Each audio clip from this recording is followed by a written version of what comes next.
everyone! Today I'm going through the beginning steps of making a winter coat inspired by ones from the early 1920s. I'm making this coat for regular wear, so I slimmed the silhouette to make it a little less ostentatious, but it still features an oversized collar and a lot of the details that were used on garments almost 100 years ago. For this project I'm using a brown faux wool flannel with a small herringbone print. I'm lining it partially with the printed flannel and partially with a typical silky lining. I also picked up some really neat vintage buttons for this project that will add a bit of flair. As usual, step 1 was pinning the pattern pieces onto the material. Since this fabric has a print to it, I was very careful to pin all the pieces on the same vertical grain line, and I repeated this process with the remaining pieces. I also cut out the collar pieces once again, since the collar lining is also made from the herringbone material. And as you can probably tell, I'm prioritizing cutting the pieces on the proper grain line over cutting things out in a way that effectively uses all of the fabric. Though I don't like wasting materials, sometimes it's necessary when the grain line is so important. Now I'm pinning the front panels down. The jacket is double-breasted, which means it has asymmetrical front panels, so one is slightly wider than the other. These were also cut out.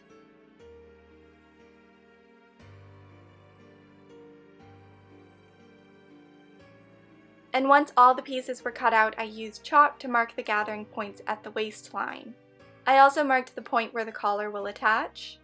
On the wider front panel, I marked the center front line on the back of the fabric. Then I lined a piece of interfacing up against the chalk marking and cut around it. I cut the interfacing to be a ½ inch smaller than the area I wanted it to cover.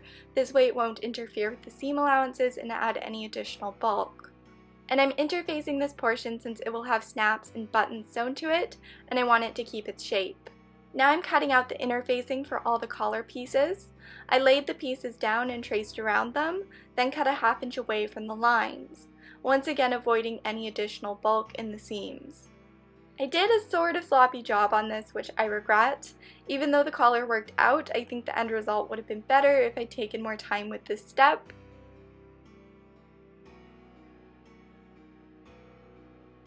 I ironed all the interfacing to the back of each collar piece. This fabric has a slightly different texture on the wrong side, so it's easy to tell which side the interfacing should go on. Now the pieces get pinned together.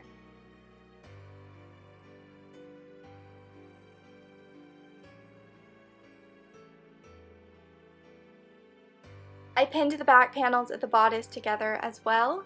As you might be able to tell, I like doing as much on my table as I can before moving to sewing, and then I like to sew a whole bunch of things before moving back to the table. I just find it's a little bit more convenient, especially when I'm filming each step. So before actually sewing anything, I cut out the lining. The back panels of the bodice are cut from printed flannel. And I picked this fabric because funky linings make me happy, and it was the same price as the normal flannel. Lining is one of those areas where I'm willing to sacrifice historical accuracy for practicality and also cuteness. I may have also bought a bunny printed flannel for another jacket I plan on making because I'm weak. The front panels are cut out from the silky lining. Well, mostly. One of them is cut entirely from the lining, but the one that overlaps is cut partially from silky lining, with the overlapping portions cut from the faux wool. This way, if any of the lining is visible when the jacket is worn, it won't be very obvious since the lining will match the outer fabric, as opposed to being covered with coffee cups or something. And in case you are wondering, the reason I'm using the silky lining for the front panels is because it's much thinner than the flannel, so the jacket won't appear bulky around the waistline when worn, but I'll still be using flannel for the back of the jacket as well as the skirt, since I want it to be quite warm. I pinned the faux wool to the silky lining and the back panels together. And now we can begin sewing. I sewed the lining panels together with ½ inch seam allowances. In fact, I'm using ½ inch seam allowances for most of these pieces. I sewed all the seams for both the front panels and the lining, except for the shoulder seams, because it will be easier to do all the top stitching and other work when the bodice is flat.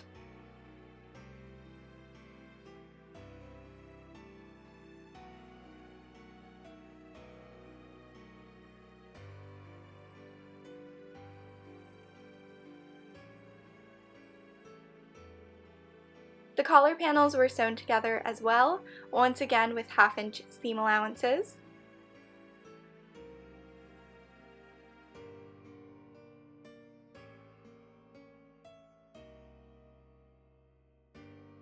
I ironed all those freshly sewn seams, then pinned the front layer to the lining with the right sides facing each other. As per usual, I lined the seams up first, then pinned outward from those.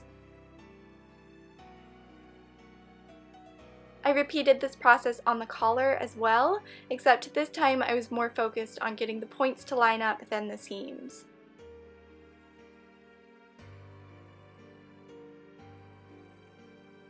I sewed around all the edges of the bodice except for the shoulders, and I did this with a 1/2-inch seam allowance.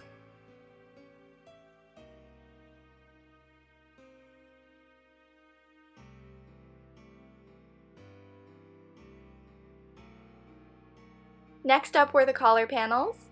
After doing a fitting, I was disappointed with the scale of this. The collar looked a bit small, so I sewed the seams as a 1/4 inch to help preserve the size.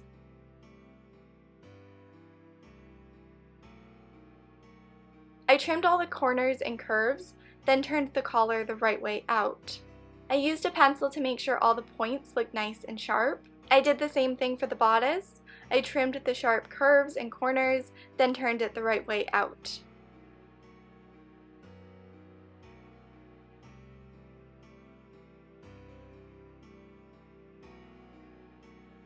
I pinned around the collar and arm openings.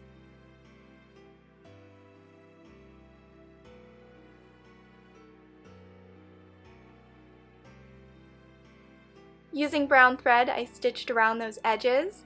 These are the edges that won't be visible when the jacket is worn.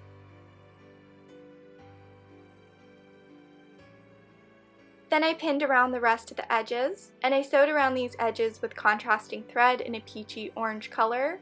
One row of stitching is as close to the edge as I could get it, and the other is a 1/4 inch away from the edge. I chose to use this shade of thread because it matches the vintage orange buttons that I bought for this jacket. I thought it would be a cute little detail, and everyone on Instagram was very supportive of that decision. But I ran into a bit of an issue. My sewing machine is made for lightweight fabric, and when I work with heavy fabrics it often skips stitches, which is what it chose to do here. I changed the needle to something hardier, played around with the tension, and made a new bobbin, but the problem persisted. If I had realized this would have been such an issue, I probably wouldn't have done decorative top stitching, but it was a little late to stop, so I carried on.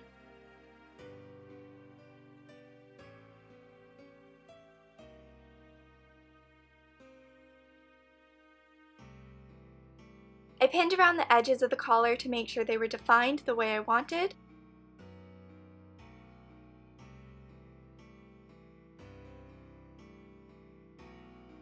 Then I top stitched around the edges of the collar as well. The skipped stitches were even more of an issue here since there were more layers of fabric to go through. So I'll have to go in by hand and correct that later.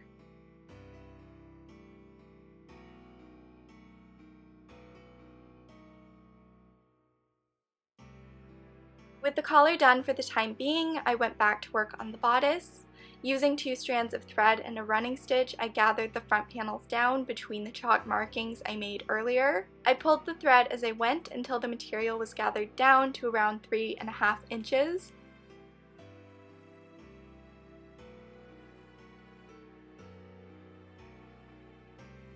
I didn't film this part for some reason, but I interfaced a strip of the faux wool and folded the edges inward.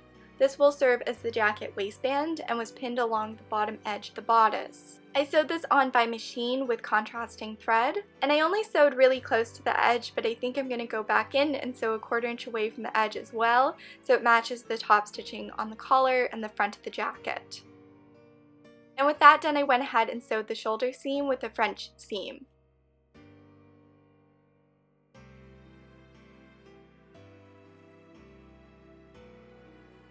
I lined the collar up with the chalk markings and pinned the collar to the interior of the neckline. Then I sewed the collar on by hand with slip stitches and matching thread. I didn't do this by machine because I didn't want any unnecessary top stitching, and when it's done by hand I can hide my stitches. And I used 2 threads while stitching this because I wanted it to be really durable. There's still a bit of finishing work to do on the interior, not to mention the closures, sleeves, and skirt, but this is where this video is going to end. I think you can see how it's coming together and how weird and wonderful the oversized collar is. I'm really happy with it so far and I can't wait to get it finished so I can wear it. I really hope you enjoyed this video, and if you're interested in seeing this finished, then definitely stick around. Thank you so much for watching, and I shall talk to you all very soon.